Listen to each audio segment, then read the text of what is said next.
A les portes de Troia, amb Alberto Reche, Sergio Rodríguez i Albert Abril.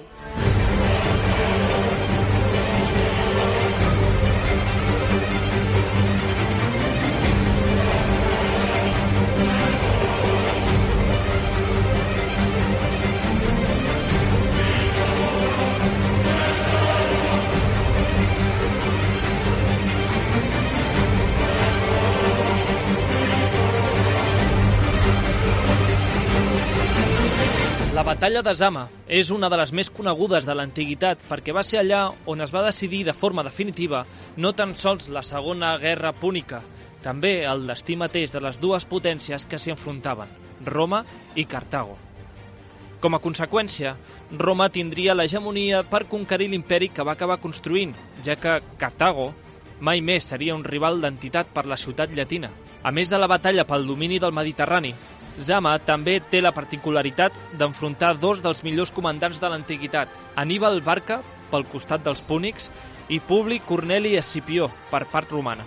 Avui, a les portes de Troia, coneixerem com va ser la preparació d'aquest enfrontament, viurem el minut a minut d'aquesta famosa batalla i coneixerem quin serà el destí dels seus dos màxims protagonistes. Benvinguts a Zama, benvinguts a les portes de Troia.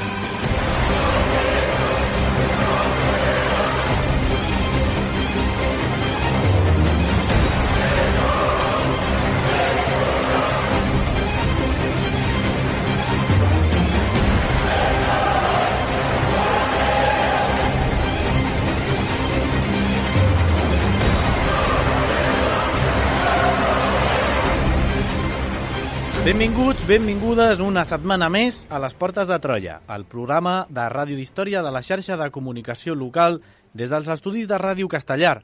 I aquesta setmana per parlar del final de la Segona Guerra Púnica amb la batalla de Zama, a l'any 202 abans de Crist, amb el nostre amic convidat Jorge Haro.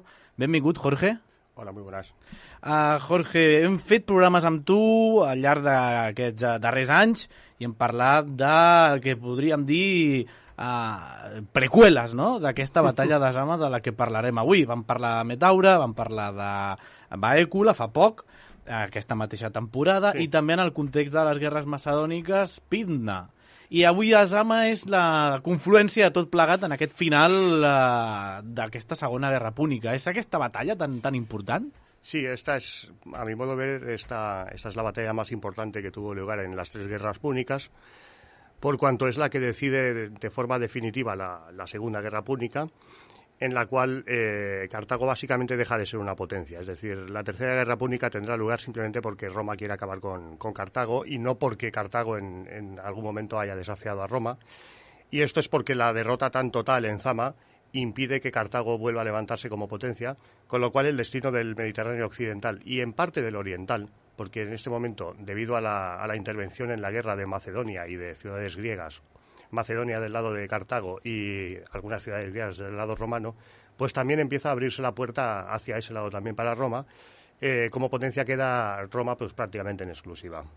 Entonces, teniendo en cuenta además que esto supone la gran derrota del mayor comandante que tenía Cartago y uno de los mejores comandantes de la antigüedad, Aníbal, pues esta sería la batalla decisiva, digámoslo así.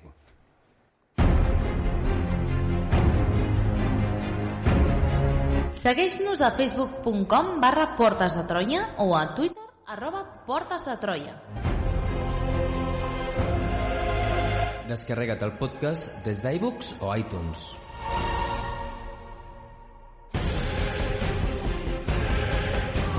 I descobreix tots els continguts del programa a la nostra pàgina web www.portesdetroia.cat.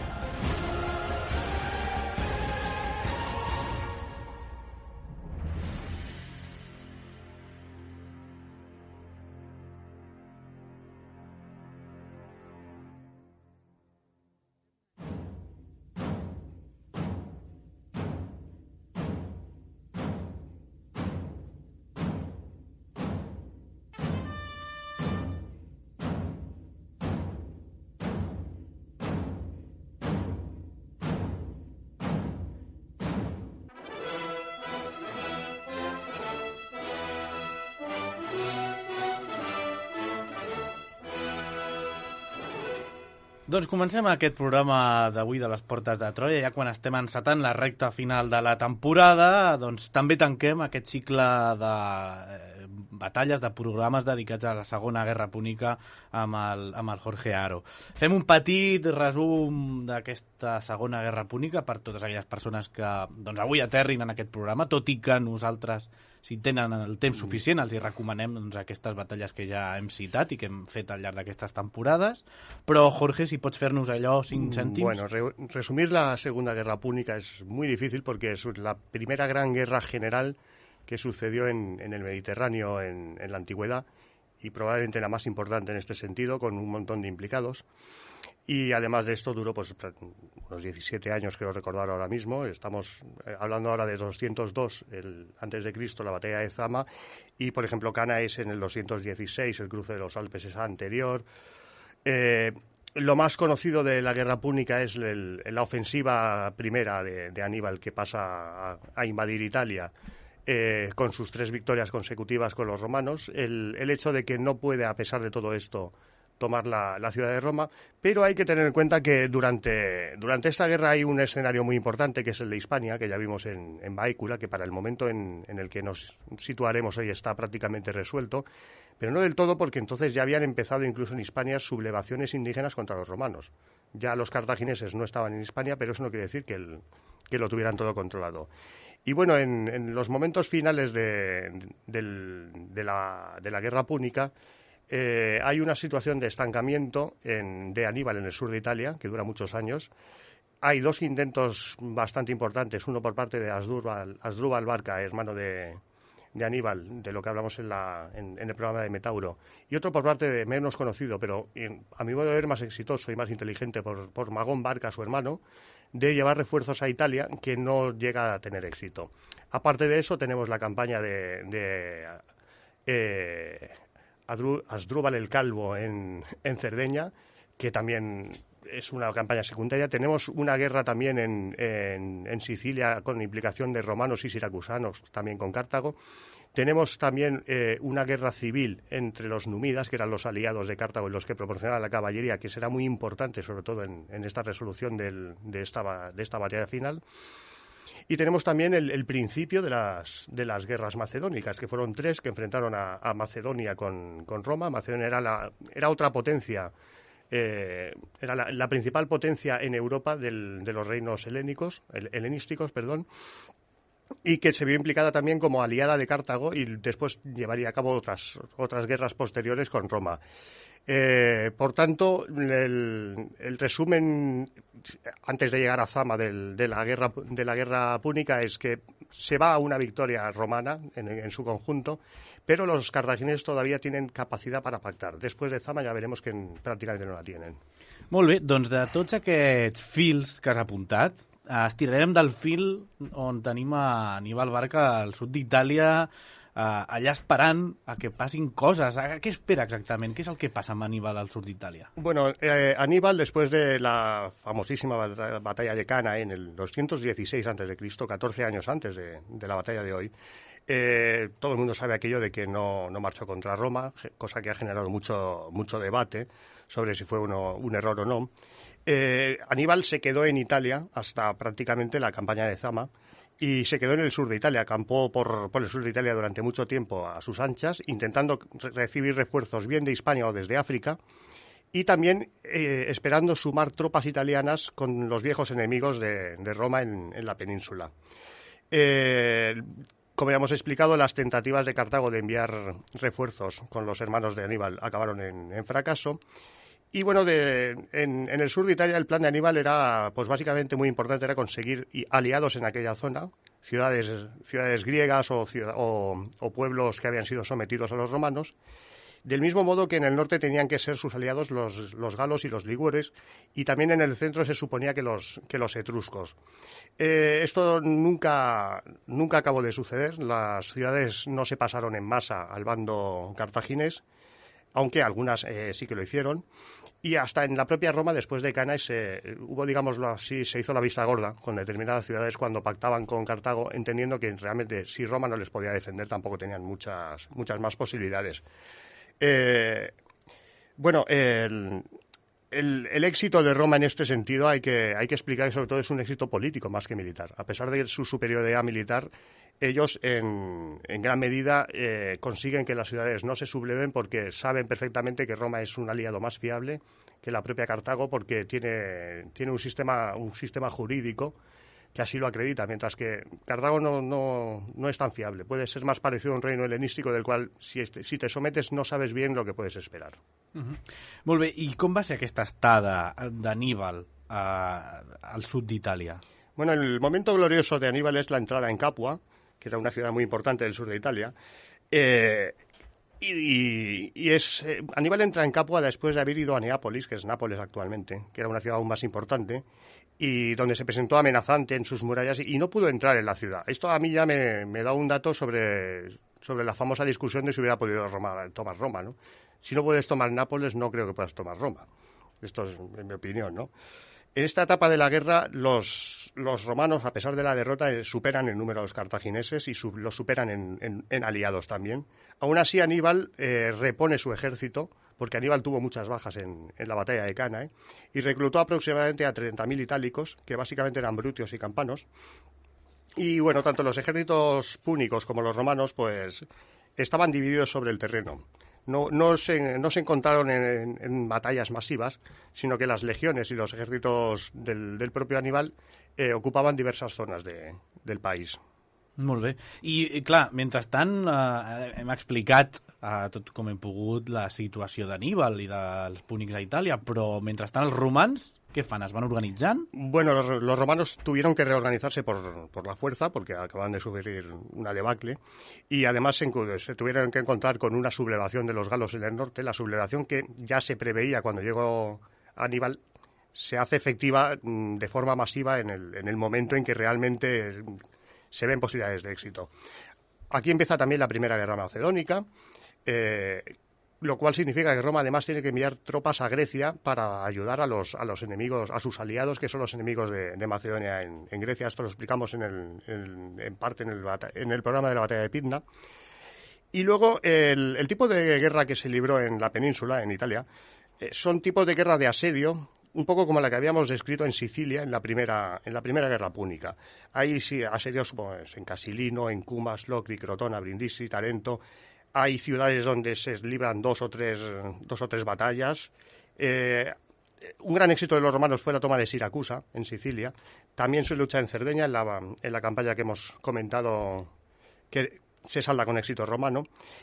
Hay ciudades donde, si la gente le apetece estudiarlo, esto será muy entretenido y hay para escribir libros libros de historia y libros de novelas históricas ahí a punta pala. Hay ciudades que cambiaron de manos 2 o 3 veces y hubo todo tipo de jugadas, a veces de traiciones, y no siempre todo es en combate. Es decir, hay muchas jugadas políticas que explican cambios de bando. Y bueno, a partir del año 214 hasta el 211, son 3 años, los romanos se dedican a reconquistar Campania, toda la región alrededor de Capua y de Neápolis, y para aislar al ejército Aníbal en el sur de Italia, cosa que finalmente consiguen. Molt bé. I quines eren les altres expedicions que en aquell moment tenien els púnics desplegades pel Mediterrani?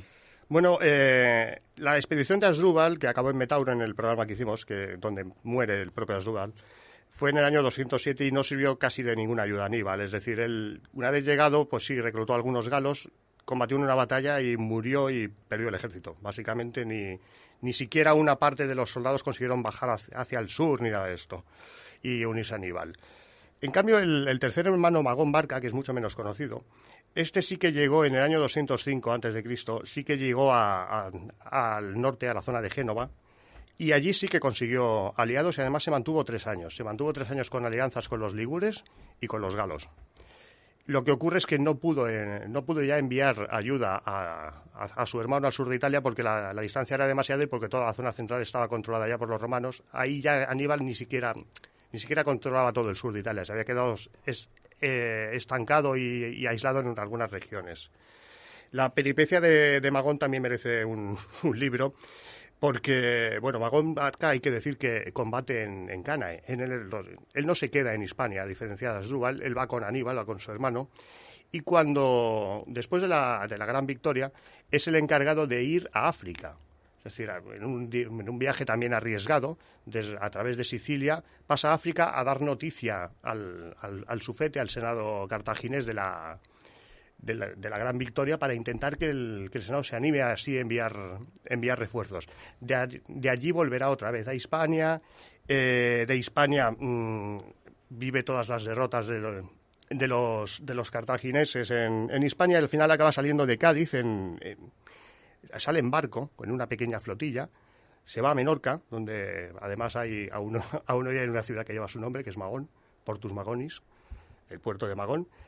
Y bueno, de alguna forma, haciendo todos estos periplos, el tipo acaba llegando al norte de Italia, donde tuvo entretenidos 3 años a 7 legiones romanas, que no es nada poco. Y bueno, se puede decir que este tipo fue el hombre que más vueltas dio en esta guerra a lo largo de todo el Mediterráneo. Se paseó por prácticamente todas partes, ¿no? Però Aníbal no sempre guanyava per mèrits tàctics, ¿no? No solo había asuntos políticos, sino que en muchas ocasiones, por ejemplo, la toma de Tarento se debe a la ayuda de traidores. Esto también lo intentó hacer en Neápolis. En algunos casos, por ejemplo, enviaba gente que habían desertado de sus tropas, que luego resulta que se infiltraban en las del enemigo. Incluso en alguna ocasión se sabe de jugadas tan inverosímiles como pueblos que estaban aliados a los romanos, que se habían pasado a su bando antes de que los romanos tuvieran ocasión de enviar noticia a otro lugar, enviarlos como enviados de los romanos para que lo invadieran el territorio. Es decir, hacía muchas jugadas de este tipo, y también hay que decir que hacía cosas también a veces como matanzas entre enemigos, incluso utilizó la crueldad y el terror en más de una ocasión, aunque los romanos básicamente siempre también hacían bastante lo mismo. Es decir, no es una persona que todo lo que haga sea brillante. Hay que señalar que en el 211, en medio de las campañas que los romanos hicieron en el sur de Italia, en una ocasión, en una especie de razzia, Aníbal llegó a estar a 5 kilómetros de Roma, y la ciudad se llenó de refugiados por el pánico al púnico, perdón, por la frase, aunque en realidad no tenía ninguna ocasión de asaltar la ciudad. Molt bé, doncs fins ara hem parlat i hem situat tot l'escenari púnic i la figura, sobretot, dels Barca i d'Aníbal Barca, no? Parlem ara de l'altre protagonista pel bàndol romà, si personalitzem, i estem parlant de Publi Corneli Escipió. Què hem de dir? Bueno, si la gente recuerda o escucha lo que hablamos sobre Publio Cornelio en la batalla de Baécula, pues ahí ya explicamos la mayor parte de su campaña en Hispania. Ahí, para mí, este es el frente decisivo de la guerra, porque al verse expulsados de Hispania, los cartagineses pierden su principal base, pierden su principal fuente de tropas y sobre todo de recursos, y además el único lugar donde, bueno, aparte de África, donde realmente llevaban ventaja sobre los romanos. A pesar de que se luchó en muchos otros sitios, como ya hemos explicado. En la batalla de Ilipa, que ya es en el 206 a.C., pues provocó que los cartagineses acabaran de perder lo que les quedaba de Andalucía, y especialmente Cádiz, y provocó que, bueno, otro de los comandantes cartagineses más famosos, Asdrúbal Giscón, que no hay que confundirlo con el hermano de Aníbal, ni tampoco con el otro Asdrúbal, el calvo que hemos hablado, que es el de Cerdeña, ni tampoco con otro Asdrúbal de que también hablamos en otro programa, que era el yerno de Aníbal, que era Asdrúbal el Bello. Se ve que llamarse Asdrúbal en Cartago debía ser una cosa muy común.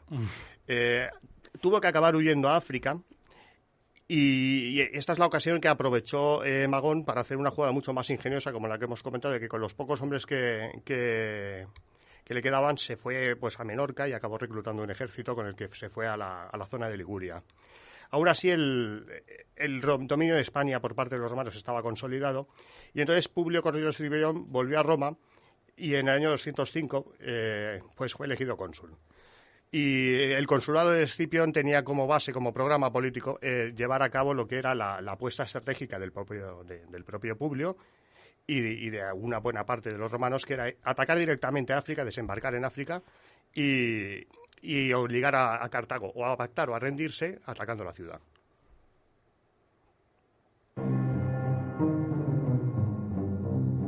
A les portes de Troia, la història a la ràdio. Descobreix tots els continguts del programa a www.portesdetroia.cat.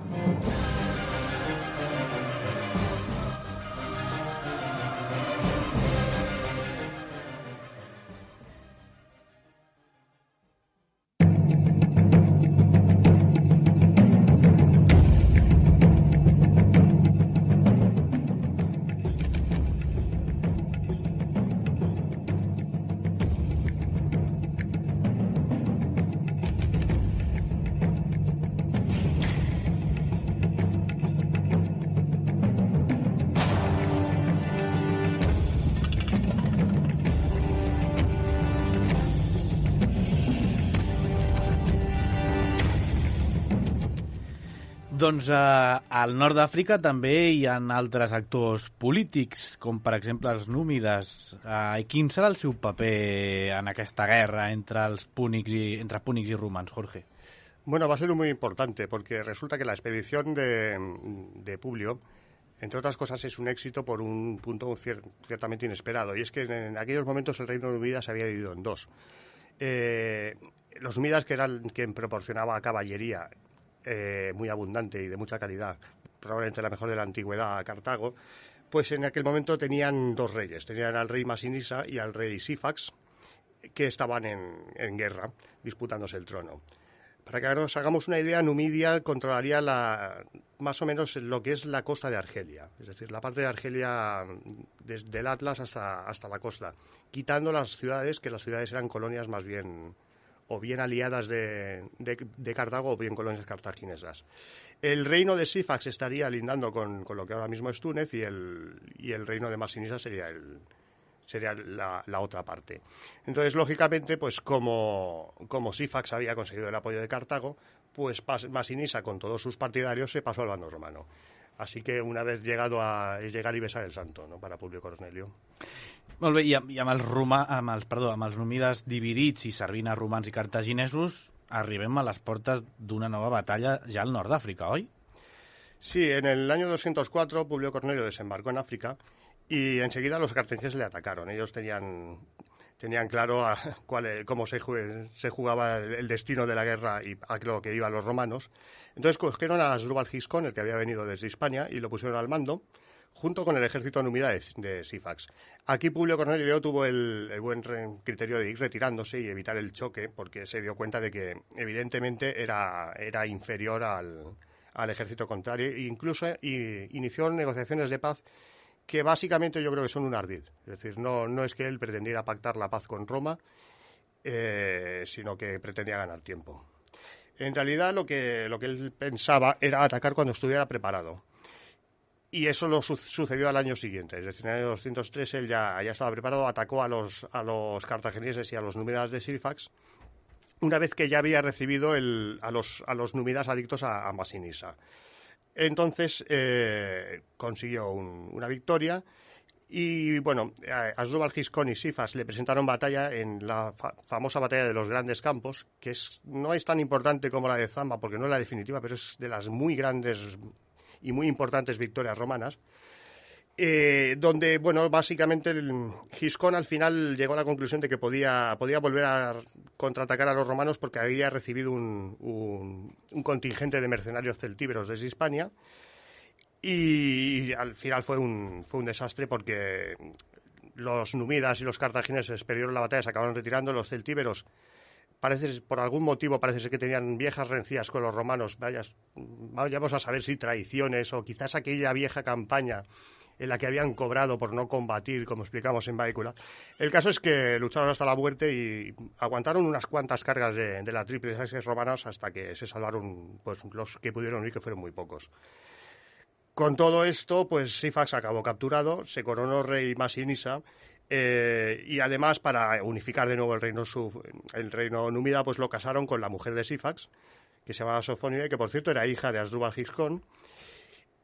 Aquí Publio Cornelio no estuvo en absoluto de acuerdo, porque viendo que casaban a Masinisa con la hija de un noble cartaginés, temió que pudieran dejar de ser sus aliados o cambiarse de bando, o tal vez como mínimo quedarse neutrales. Así que decidió llevársela como rehén a Roma, Pero no llegó porque se envenenó. Se dice que fue el propio Masinisa el que le envió el veneno para evitarle la vergüenza.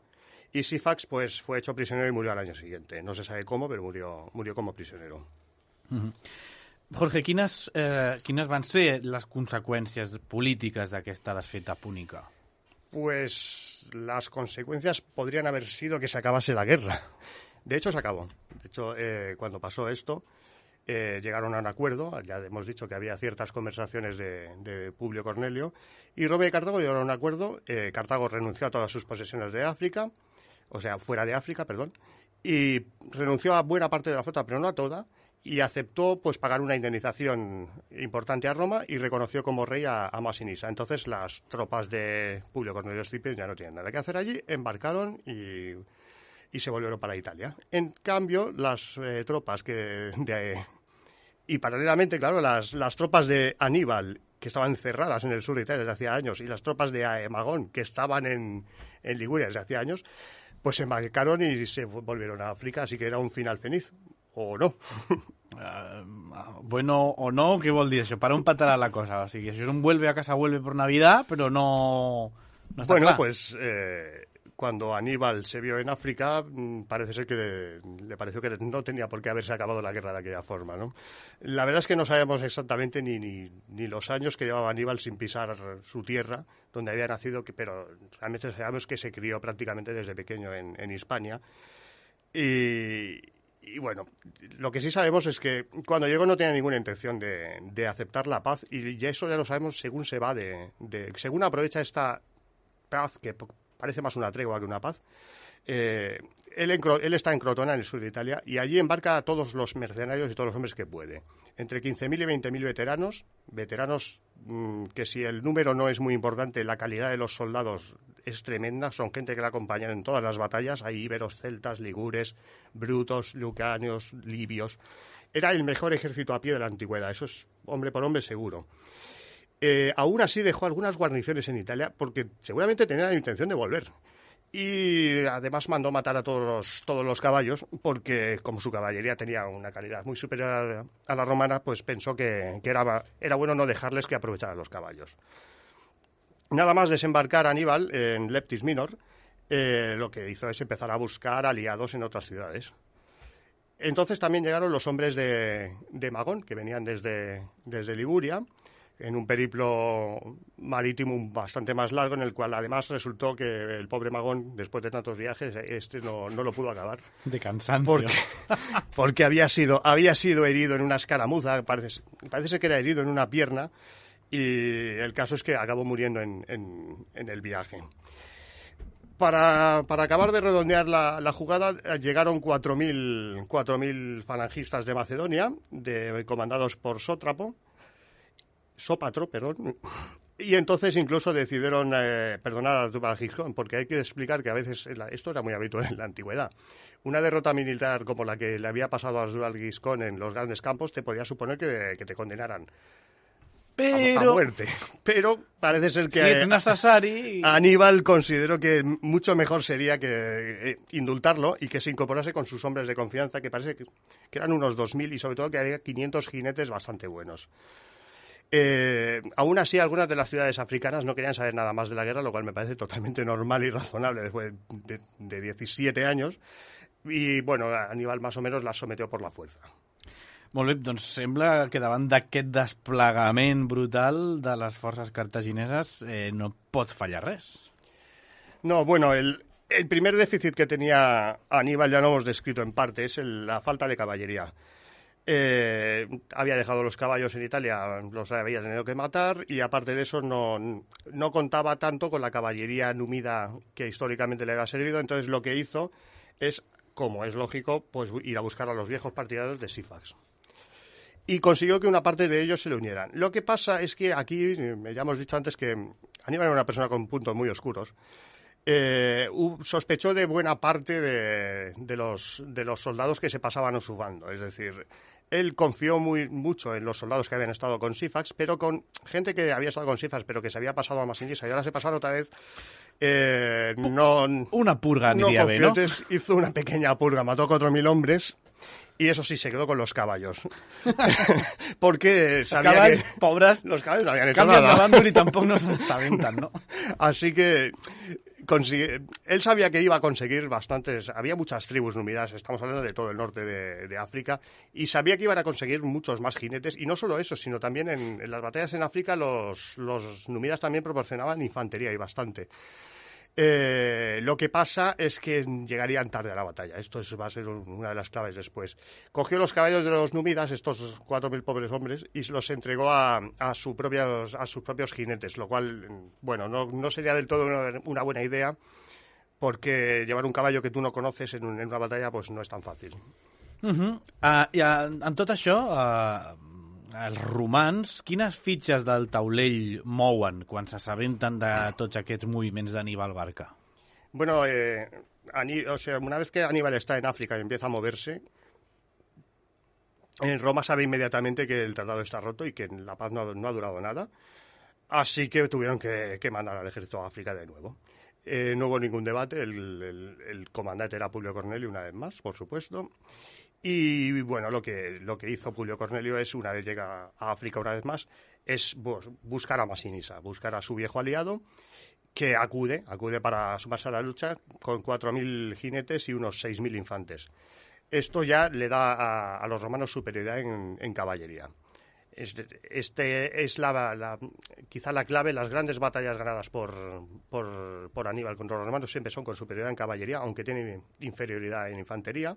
Y aquí se va a dar la situación contraria. Va a tener superioridad en caballería el ejército romano. Molt bé, doncs ja tenim els dos exèrcits armats i a Àfrica.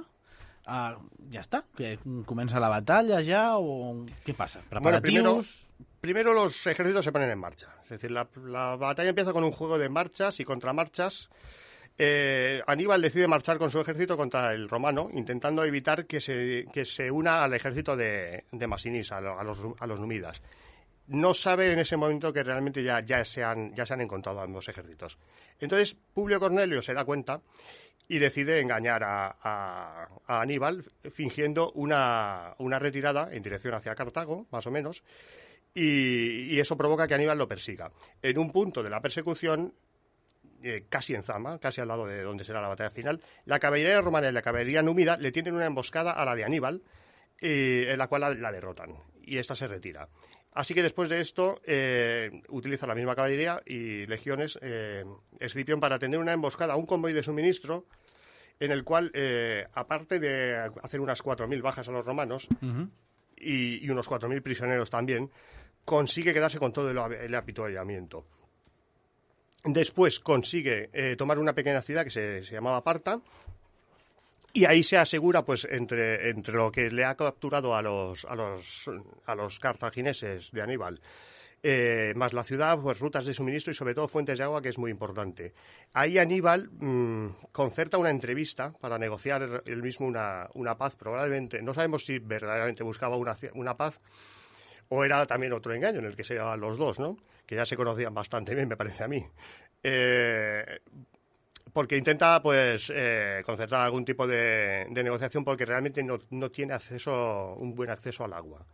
Y sabe que no puede mantener durante mucho tiempo un ejército sin agua.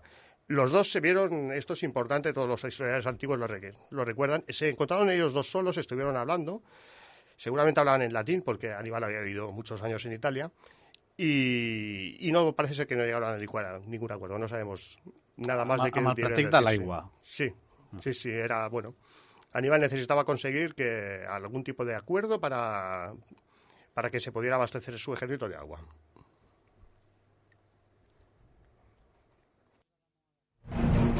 Descobreix la teva història.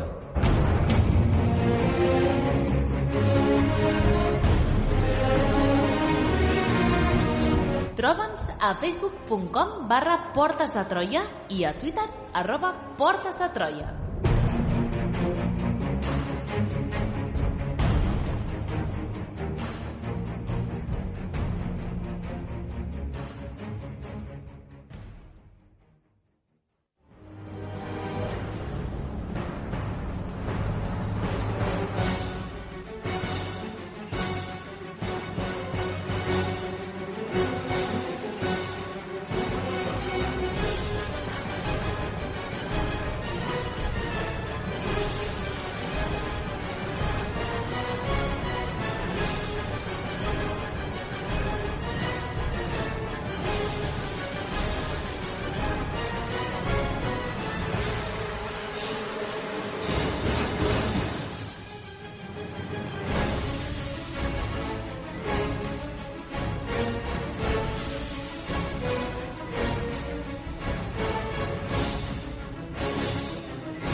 Doncs ens adentrem gairebé ja a les portes d'aquesta batalla de Zama, però abans de...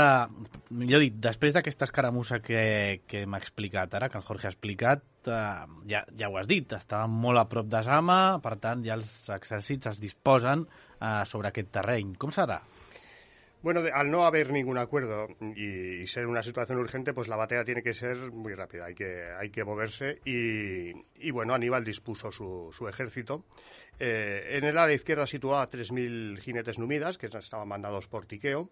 En el centro, pues puso los aproximadamente 37.000, quizá 38.000 infantes que tenía toda la infantería, que la dispuso en 3 líneas. Esto luego lo explicaremos porque es importante. En el centro, por delante de todo, había 80 elefantes de guerra, una cifra nunca vista, y estaba la infantería ligera. Ahí había aproximadamente 2.000 infantes ligeros y honderos de Baleares, que estaban muy bien considerados en la antigüedad como prácticamente la mejor infantería ligera. Y después 3 líneas de infantería, cada una debía tener unos 12.000 hombres. Estamos viendo aquí que, en cierto modo, si dijimos en Baécula que parece que Escipión copia cosas de Aníbal, a mí me parece que aquí copia Aníbal también cosas de los romanos con esa triple línea en la que luego vamos a ver que se dan relevos, aunque quizá no lo hacen bien, ¿no? La primera está ocupada por mercenarios. Los mercenarios nuevos que se han reclutado últimamente seguramente son del ejército de Magón, restos de tropas de Asdrúbal y gente así, son unos 12.000.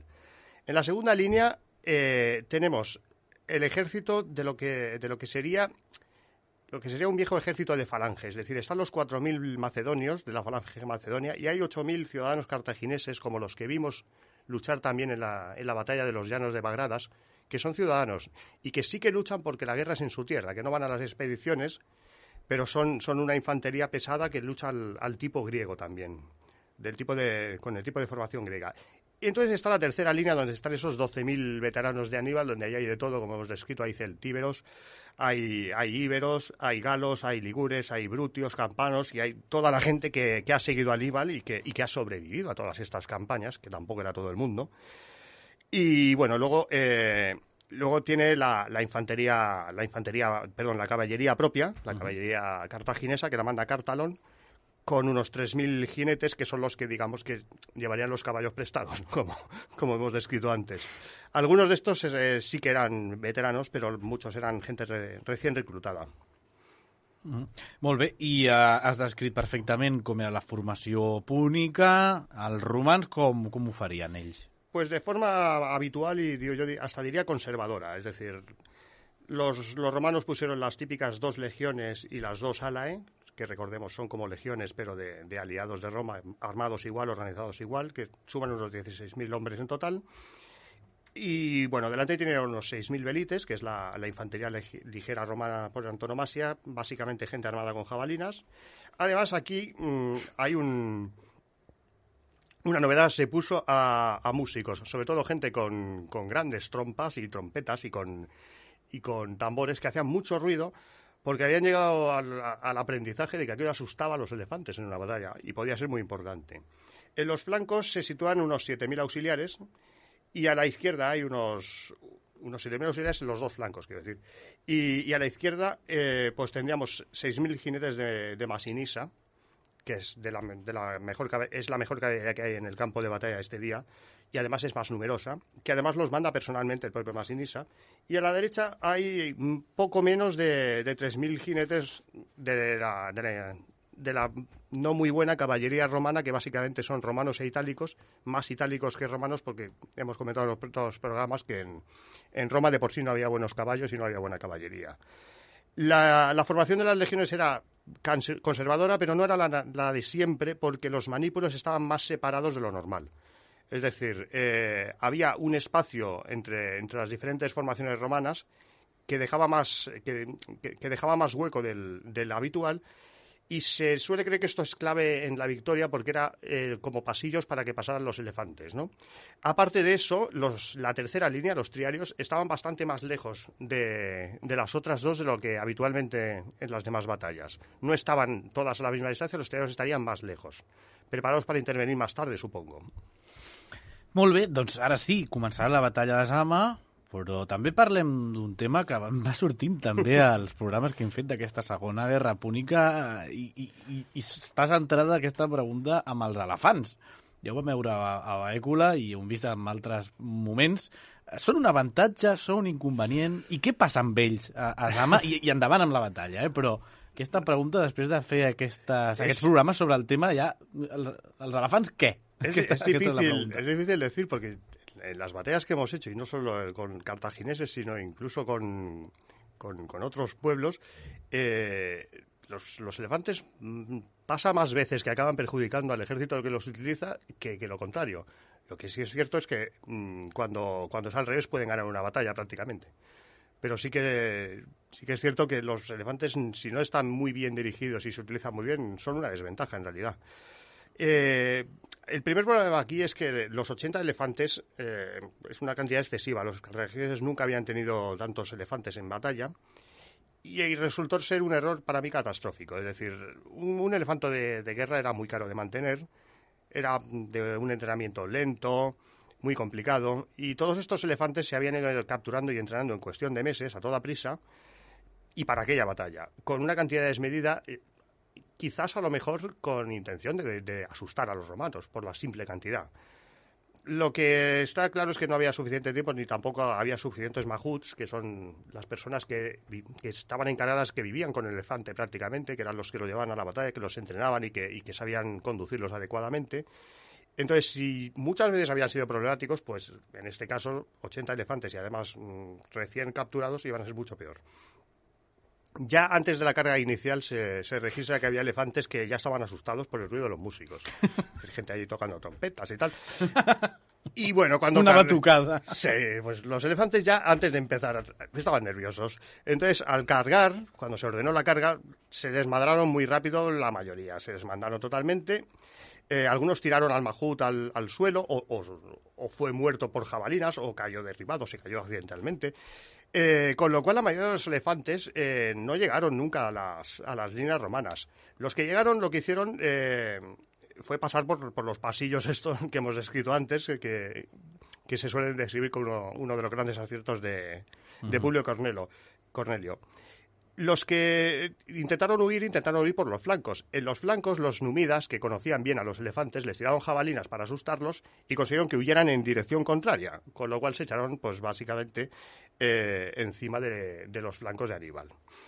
La mayoría, aún así, algunos elefantes murieron a lanzazos, pero realmente la mayoría simplemente se volvió corriendo yo creo que al bosque, de donde nunca los tendrían que haber sacado y muy bien que hicieron, ¿no? Al acabar de la batalla, incluso había 12 elefantes vivos capturados por los romanos. Bueno, pues esta es un poco la actuación que hicieron los elefantes. Y bueno, si ya estaban en inferioridad, pues el hecho de que en los dos flancos las cargas de caballería y las cargas de caballería que tenían que llevar a cabo los cartagineses no las podían llevar a cabo por culpa de los elefantes, pues les acabó de complicar la vida, porque entonces se produjeron las cargas de caballería de los romanos. Masinisa con los númidas y Cayo Lelio con romanos e itálicos, y que, bueno, básicamente derrotaron a Tiqueo y a Cartalo. D'acord, doncs, primer assalt per als romans, però encara queda, després d'aquest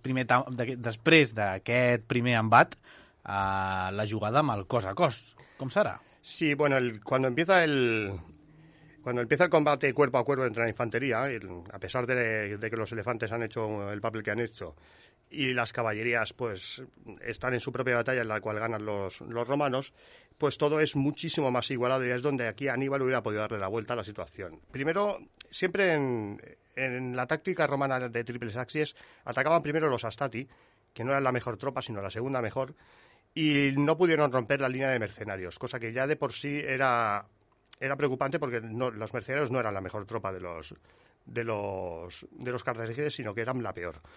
Entonces, la segunda carga de los princeps, los pinques, que sí que eran la mejor infantería que tenían los romanos, que venía bien coordinada además, sí que hizo retroceder a los mercenarios.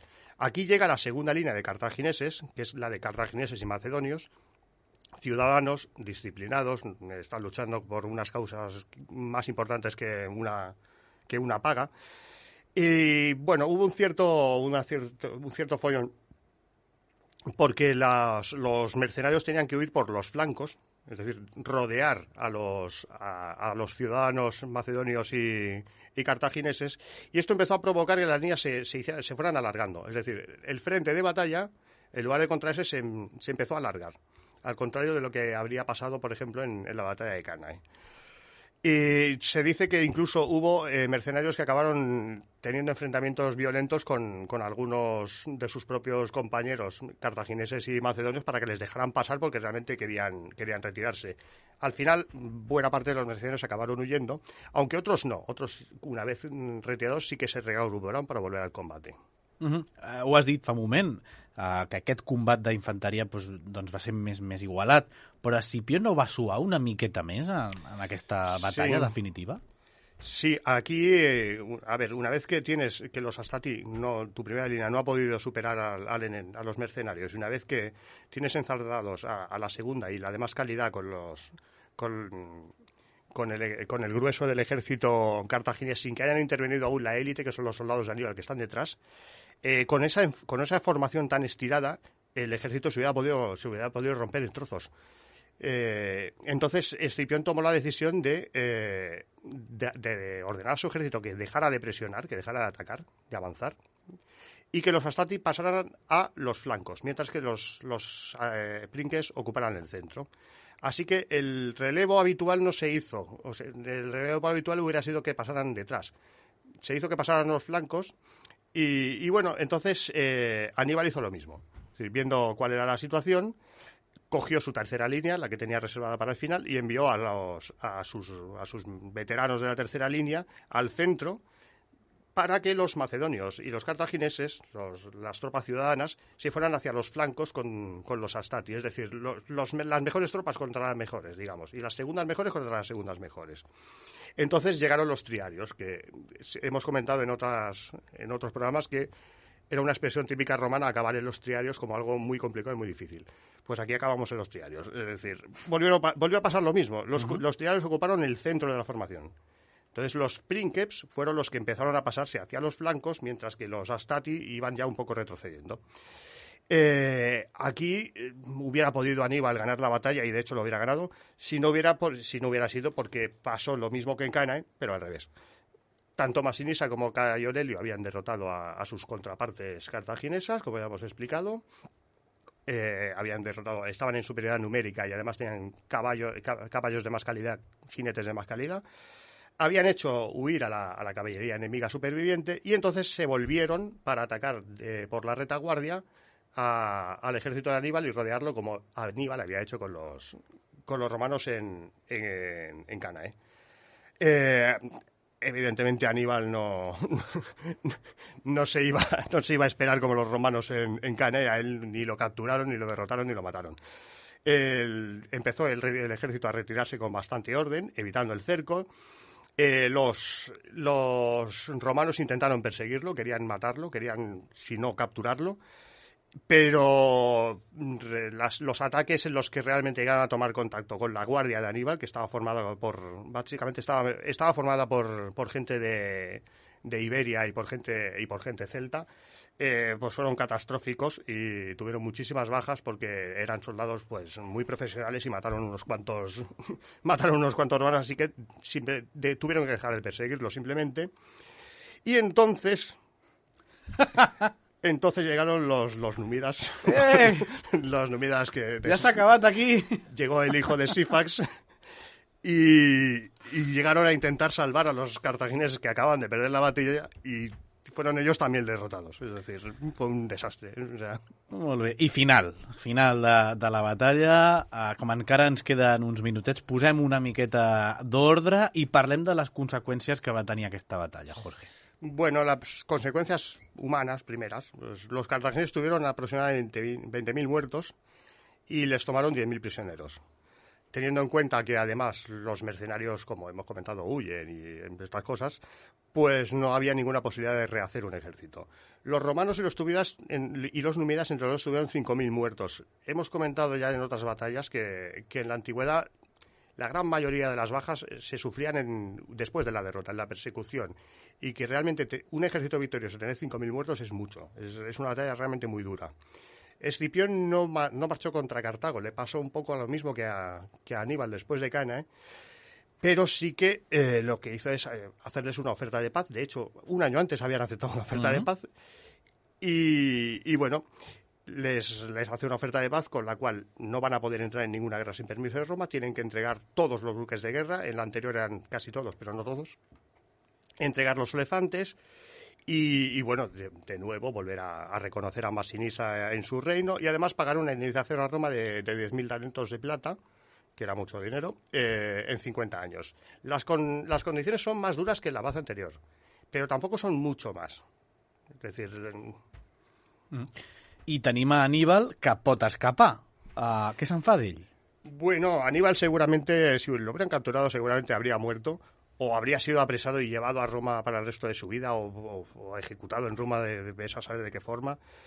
Pero él consiguió huir y se... Bueno, en el final de su vida se volvería a encontrar una vez más con Escipión, como esto lo pueden saber nuestros oyentes si escuchan el programa de la batalla de Magnesia, donde lo contamos también. En principio, lo que hizo Aníbal en Cartago es, durante unos años, dedicarse a la política. Es decir, lo que los militares no solían hacer, como habíamos explicado en algún programa anterior, los militares en Cartago tenían mandos muy largos porque no se metían en política, del mismo modo que los militares romanos pues mandaban un año porque eran cónsules y eran políticos, ¿no? Y entonces se empezó a convertir en una especie de líder popular, de lo que en Roma serían pues parecido a los plebeyos o los populares en su momento, los que se oponían a la oligarquía.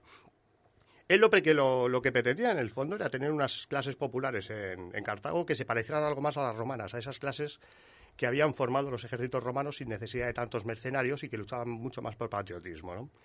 Pero al final, en el 196 a.C., 5 años después, prácticamente 5 o 6 años después de la batalla, tuvo que acabar huyendo porque el sufete pues lo acusó de intentar aliarse con Antíoco III, el rey del reino seleucida, para volver a empezar la guerra contra Roma.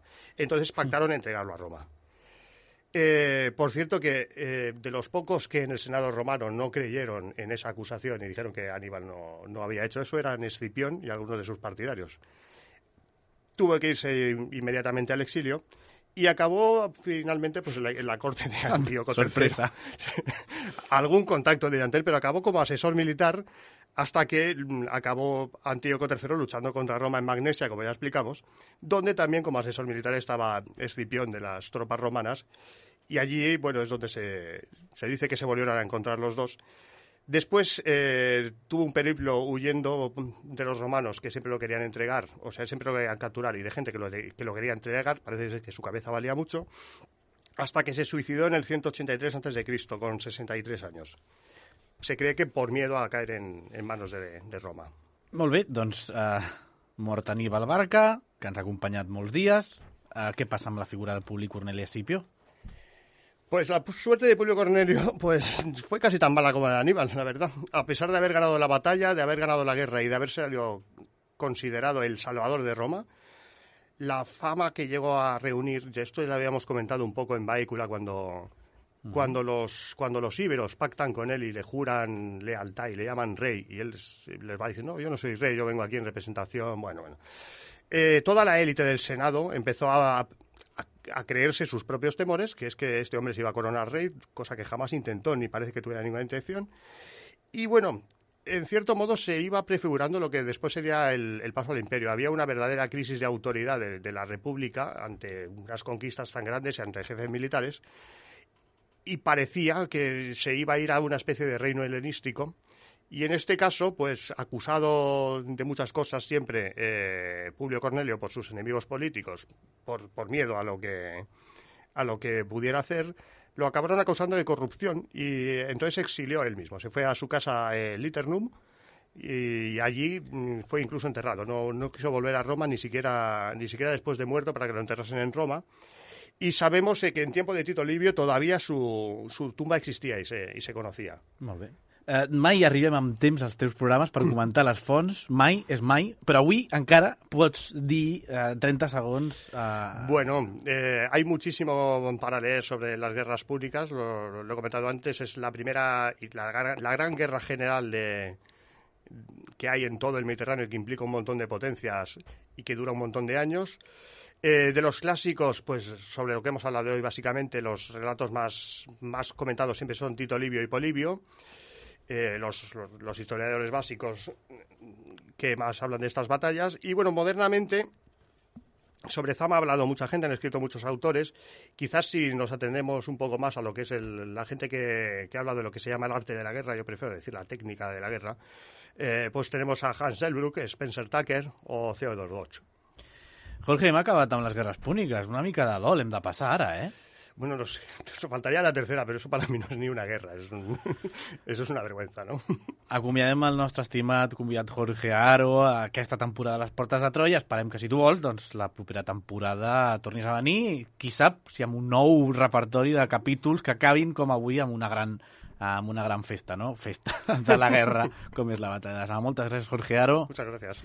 L'Adrià Tirado, el control tècnic, ens acompanya, el Carlos Lecegui amb la introducció i qui us parla, Sergi Rodríguez. I us esperem la pròxima setmana amb un nou programa de les Portes de Troia.